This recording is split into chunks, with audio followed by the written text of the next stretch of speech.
Allegations of child abuse inside Chester Community Charter School.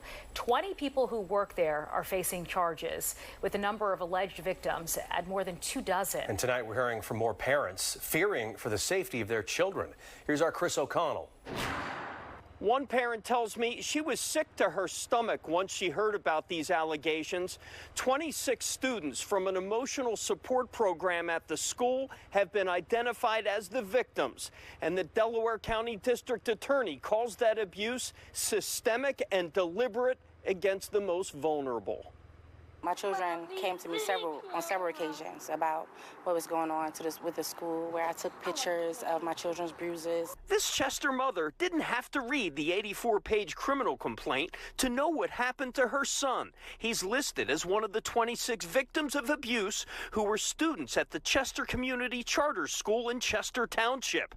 She says it was so bad 2 weeks ago, she pulled all of her children out of the school. If I can't see what's going on with my children inside the school, now that these accusations has been out, I need to make sure that my children are safe. And this is the way for me to keep my children safe. The Delaware County District Attorney calls it every parent's nightmare. You can see them grabbing their hands and putting them in front of them to restrain them.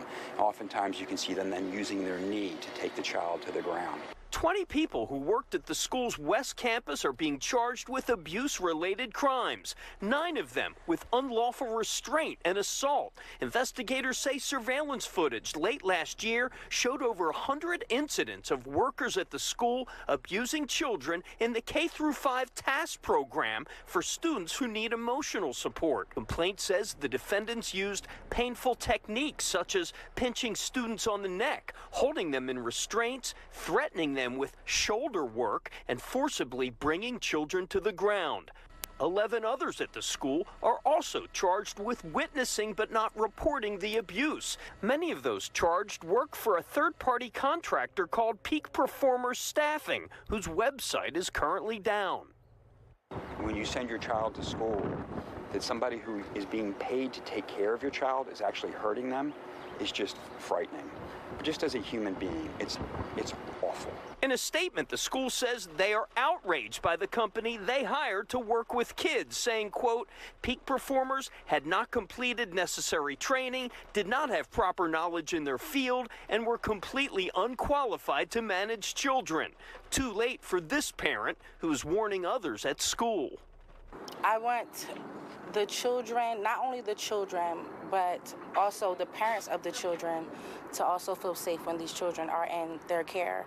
Now, we tried to reach out to Peak Performance Staffing. So far, we have not received a statement. We've also learned several of those charged have already turned themselves in to police. At the Delaware County Courthouse, Chris O'Connell, Fox 29 News.